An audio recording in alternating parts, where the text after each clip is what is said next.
Hello दोस्तों, हमारे channel कहानियां R1 में आप सभी का स्वागत है। जैसा कि हम डेली आप लोगों को एक नई कहानी लेकर आती हूँ, इसी तरह आज भी एक नई कहानी लेकर आई हूँ जिसका शीर्षक है पुरानी हवेली की आत्मा। पुरानी हवेली की आत्मा।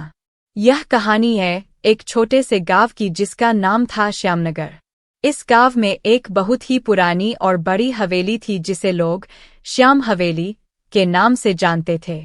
हवेली की खूबसूरती के पीछे एक भयानक रहस्य था। लोग कहते थे कि वहाँ एक आत्मा का वास था। कहा जाता था कि जब भी किसी ने हवेली में रात बिताने की कोशिश की, उसने अपनी जिंदगी खो दी या पागल हो गए। गांव वालों का मानना था कि श्याम हवेली में एक पुरानी रानी की आत्मा भटकती है, जिसने उस जगह पर किसी अनजान कारण से अपनी जान दे दी थी। इस रहस्य ने सभी को डरा रखा था और कोई भी वहां जाने की हिम्मत नहीं करता था। एक दिन गांव में एक नवयुवक जिसका नाम रवि था आया। रवि ने पुरानी कहानियां और अफवाहों को कभी गंभीरता से नहीं लिया। जब उसने श्याम हवेली के बारे में सुना तो उसने सोचा कि यह सब झूठ है और उसने निर्णय लिया कि वह उस हवेली में एक रात बिताकर गांव वालों को साबित करेगा कि यह सब सिर्फ कहानियां हैं। गांव के बुजुर्गों ने उसे समझाने की कोशिश की, लेकिन रवि ने उनकी बातों को नजरअंदाज कर दिया। एक शाम रवि अपने कुछ जरूरी सामान लेकर हवेली के लिए निकल पड़ा।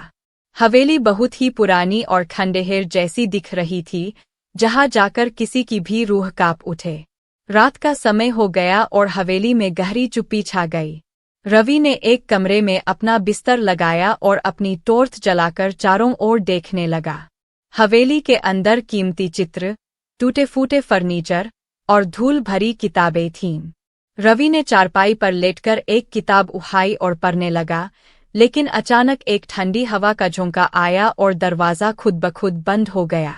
रवि सहम गया, लेकिन उसने खुद को संभाला और किताब पढ़ने लगा।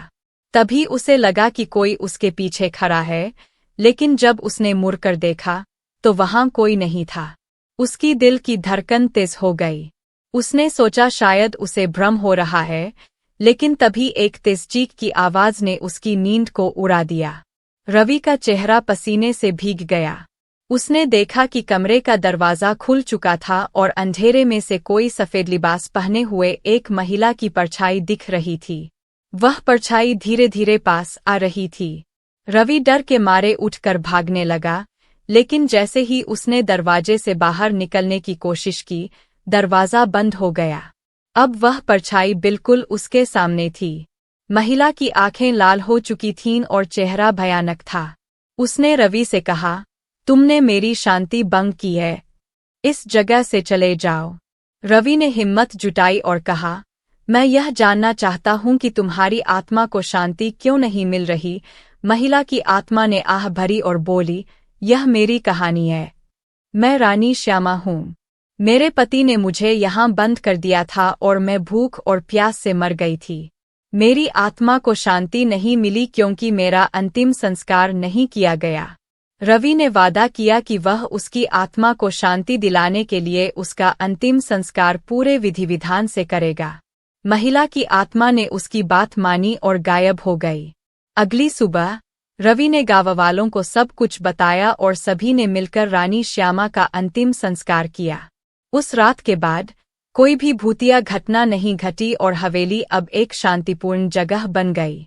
रवि की बहादुरी से गांव वालों ने उसे सम्मानित किया और श्याम हवेली अब गांव का एक महत्वपूर्ण हिस्सा बन गई, जहां लोग बिना डर के जाया करते थे। इस प्रकार रवि ने अपनी हिम्मत और समझदारी से न केवल अपने डर को हराया, बल्कि एक निर्दोष आत्मा को भी शांति दिलाई। यह कहानी हमें सिखाती है कि हमें सबसे बड़ी चुनौतियों का सामना बहादुरी और बुद्धिमानी से करना चाहिए। कहानी पढ़ने और सुनने के लिए धन्यवाद। ऐसे ही कहानी पढ़ने के लिए हमारे चैनल को लाइक, सब्सक्राइब करें और शेयर भी करें तथा कमेंट बॉक्स में यस नो का जवाब दें।